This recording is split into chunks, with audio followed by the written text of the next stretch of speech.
निष्पक्ष भाव से पुण्यात्मा इसको फिर देखें।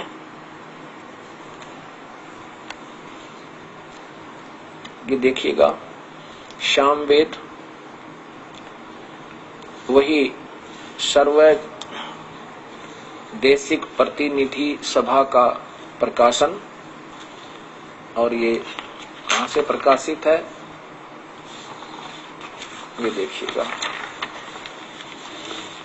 सामवेद भाषाभ्यास है, स्वर्गीय पंडित तुलसी राम स्वामी कृत, और प्रकाशक हैं सार्वदेशिक आर्य प्रतिनिधि सभा 3/5 महर्षि दानंद भवन, आसफ अली रोड, नई दिल्ली, इतना इतना दूरभाष। इसमें 1400 नंबर संख्या। सामवेद में एक विशेषता है कि इसमें संख्या नंबर सीधा लिखा है, कोई विचलित हो ही नहीं सकता। ये देखो, ये 1400 नंबर है। भद्रा वस्त्रा, ये कबीर महान कबीर नीवचनानी संसन। ये देखो, भद्रा वस्त्रा, तेज पुंज का चोला धारण करके, उस थोड़े तेज वाला मनुष्य जैसा, सामान्य उसी के समान दूसरा रूप बना के, वस आने, वस माने रह के, आने माने जीवन जी का, व्यक्ति की तरह जीवन दिखा के रहता है। महान कबीर, वो सर्वशक्तिमान कबीर परमेश्वर, नीवचनानी संसन, नीवचनानी अपने लोकोक्तियों शब्दावलियों के माध्यम से सत्य ज्ञान संसन यानी वर्णन करता है। आवत्स पूयमान चमवो पूयमान है विचक्षणो, विचक्षण माने चतुर प्राणियों ने अपने सारे शास्त्र विरुद्ध वचनों के द्वारा, पूयमाने का अर्थ होता है फोड़े फुंसी से निकला हुआ मवाद, अमृत के स्थान पर वो मवाद, चमवो माने यानी श्रद्धा के साथ आचमन करा रहे होते हैं, इसको उनको खत्म करके जागृव देव वितो, उस पूर्ण परमात्मा के, देव माने परमेश्वर के, वितो माने छुपे हुए वास्तविक धन को यानी ज्ञान को फिर जागृत करता है।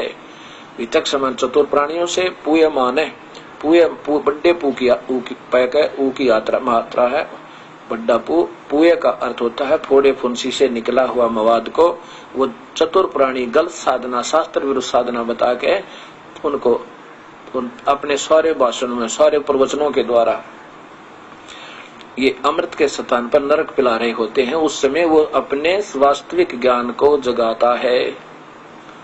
इसका सीधा सार्थ ये बनता है।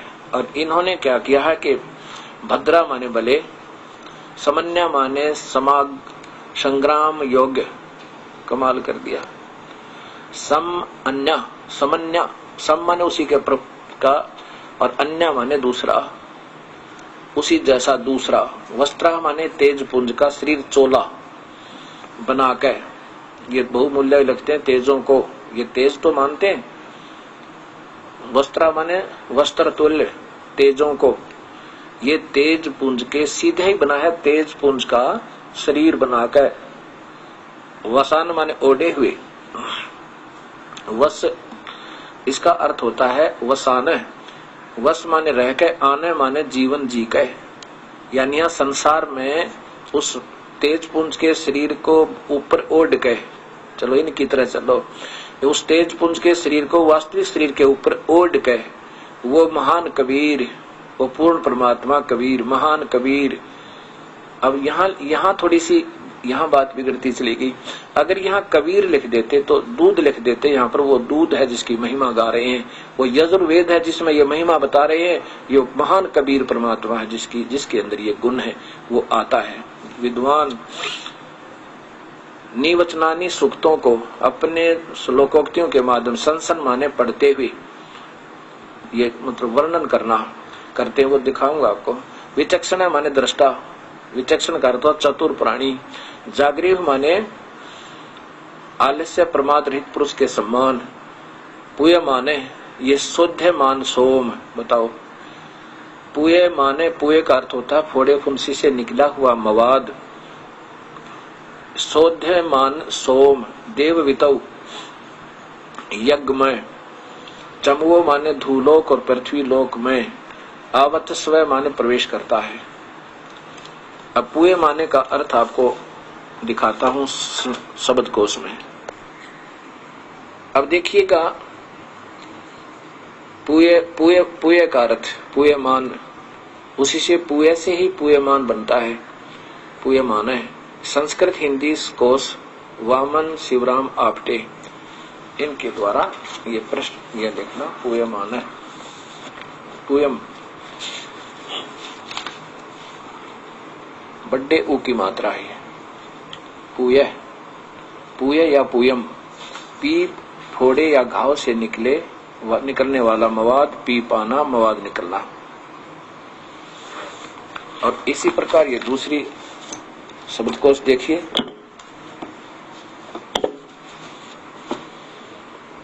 भाषा शब्दकोश, ये है श्री राम नारायण लाल, ये देखिए श्री प्रकाशक है राम नारायण लाल बैनी प्रसाद प्रकाशक तथा पुस्तक विक्रेता इलाहाबाद। ऐसे ऐसे कई है हमारे पास, लेकिन हम एक ही दिखाने की चेष्टा करते हैं, एक दो। और देख सकता है समाज को ऐसी दिक्कत नहीं, हमने कोई किसी द्वेष नहीं, हम चाहते हैं कि अब भी फिर बात समझ में आ जाए तो अच्छा ही है। यहां देखिएगा, इधर पूय पीप मवाद, इसका दूसरा अक्षर ही नहीं बनता। अब वास्तविकता क्या है? कबीर साहब कहते हैं साच कहूं तो जगमार ही,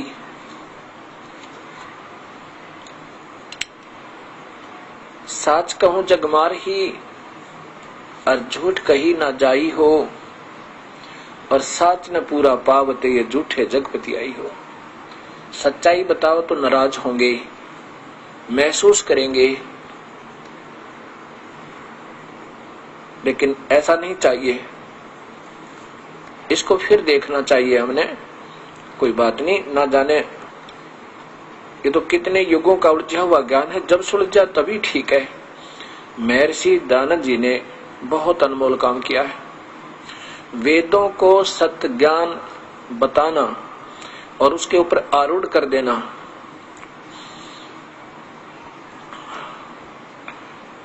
ये भी एक महान कार्य था उनका।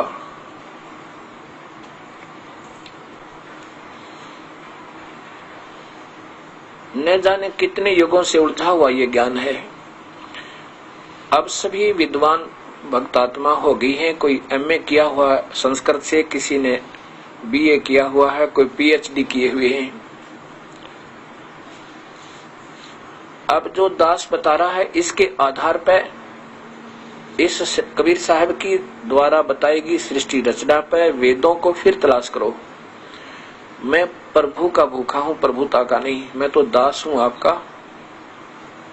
इस ज्ञान को समझाने में हो सकता है कोई ऐसा भी शब्द दास से उक्त हो या गो कहा गया हो कि जो आपको अभद्र लगा हो, उसके लिए क्षमा चाहूंगा। अब डॉक्टर का कोई शौक नहीं हुआ करता कि मवाद में हाथ देवे, उसका फर्ज होता है। अब कोई निंदा समझे तो उनकी अपनी मौज है, लेकिन निंदा नहीं है। और ऐसे यदि अब समय पर ऑपरेशन नहीं हुआ इस ज्ञान मार्ग का, तो ये बहुत भयंकर रूप धारण कर जाएगा। अभी कितना सतर गिर गया है कि इंसान को इंसान प्यार नहीं देता, बहन भाई के अंदर कितना लालच बढ़ गया। एक राजा दूसरे राजा को मारने को तैयार हो रहा है। ऐसे समय में हमने भक्ति मार्ग पर फिर आना होगा और प्रभु कृपा करेंगे तभी ये बात बनेगी। अब प्रभु कृपा कर रहे हैं, इसको कोई अपना प्रेस्टीज अपने महिमा का प्रश्न ना बनावे, इनको फिर देखे।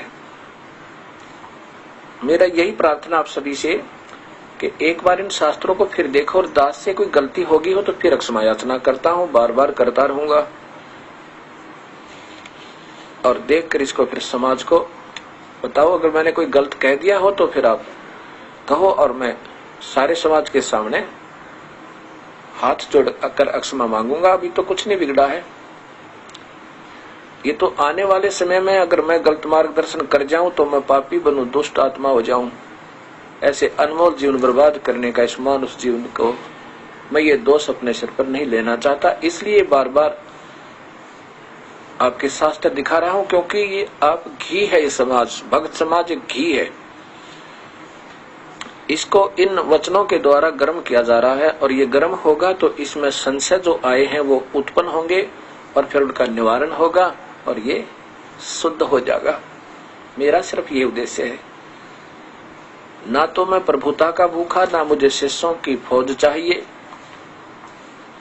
अगर इस दास से उपदेश लेना है, सारे ज्ञान को समझ कर हर्ष आ जाइए, हमारे बच्चों के तुल्य हो गए। बीड़ी शराब मांस तम्बाकू कभी पीना नहीं पिलाना, आन उपासना नहीं करनी, जो दास बताओ ऐसे ही करना। 5 यज्ञ करनी होंगी, 3 सतिथि में नाम मिलेगा। नाम तीनों बार आपने आश्रम में आके ही लेना होगा। हम जैसे परमात्मा अपने पेट भरने के लिए ना जाने देश और विदेश में कहां कहां चले जाते हैं। एक राशन कार्ड पर राशन लेने के लिए जब खड़े होते हैं 3-3 घंटे लाइन लग जाती है, और ना जाने कहां के कहां जाना पड़ जाता है प्रभु के लिए। यदि हम इतना भी समय नहीं रखेंगे तो फिर प्रभु प्रसन्न नहीं होगा। ये मनुष्य जीवन बार बार नहीं मिलता।